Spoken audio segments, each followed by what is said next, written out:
First of all, how do you define this moment in history? Very interesting. Good morning, Pete.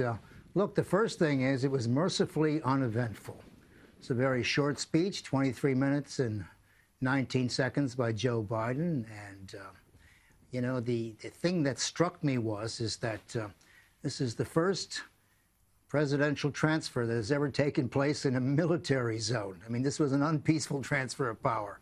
They had 25,000 troopers on the ground, probably 10,000 cops that outnumbered anybody else. So it was very tense, and they were expecting the worst, and it didn't happen. That was good, and it had a nice sense of normal about it. But there's nothing normal about it.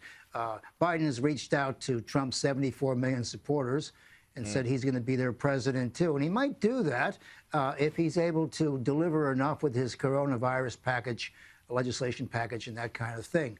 But, you know, it's still very, very tense. And, you know, when I was looking at the setup this morning at 3 o'clock, it looked like the green zone in Baghdad in terms of a very, very special monitored place. But, you know, he got through it. It was a folksy speech, not exactly up to Abraham Lincoln or anything like that. He's put in a few allusions to St. Augustine and that kind of thing. But, you know, he made it very clear now he's got a problem.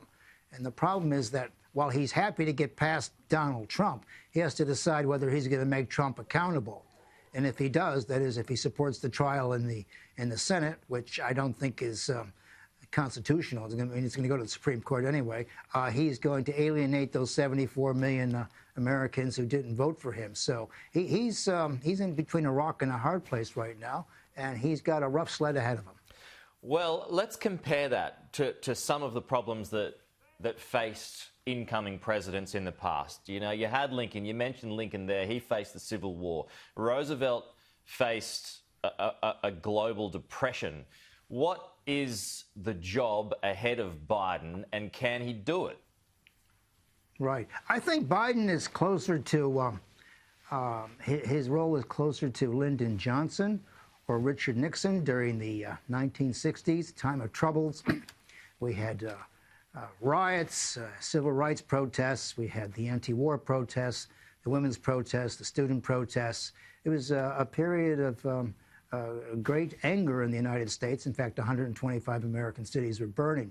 And so what he has to do is establish public order. He has to look like he's in charge and that America can count on its law enforcement to make everything normal. And the other thing, too, is he's got to hit the ground running with this coronavirus package. I mean, I don't know if he's going to be able to change the course of medical history because the coronavirus is just roaring through the American society like every place else in the world. But he'll be judged on that and whether he gets these shots out to Republicans as well as Democrats. So he'll be judged on that, as a matter of fact. But I think he's closer to, you know, when Nixon was voted in 68, it was closer to kind of a guy who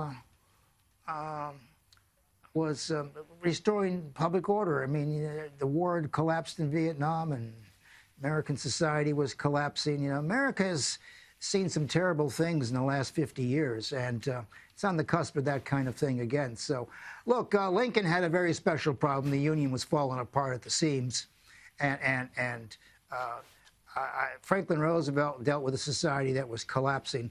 We're not quite there yet. Interestingly, I think the president is going to have to try to get America's alliances going first thing. And I understand that his first executive orders are to stop work on the wall, to restore America, to reinstate America in WHO, and rejoin the Paris Climate Accord. And of course, he wants to get back to the Iranian thing. He's surrounded by most of the people who worked with Obama and before that, Bill Clinton. And the argument there is that the world's changed a lot. Well, actually, it hasn't changed very much at all. So he's going to have to do some of these things. And I'm not quite sure what he's going to offer the Republican supporters, because over 147 American Republican congressmen refused to accept his his victory. You know, they were still in opposition the other day when the House voted for the impeachment. So he's going to have his work there. Now, America is in gridlock, and whether he's able to get them out is another problem. The problem that he has is to deliver on what he says he can do and to shut up the left wing of his party, which is baying for Trump's blood. And they want their own appointments. They don't have an appointment yet, Pete. You know, they've been complaining they don't have anybody in cabinet or any place else, and they think they're getting shafted here. So they're going to make a lot of noise as we move forward.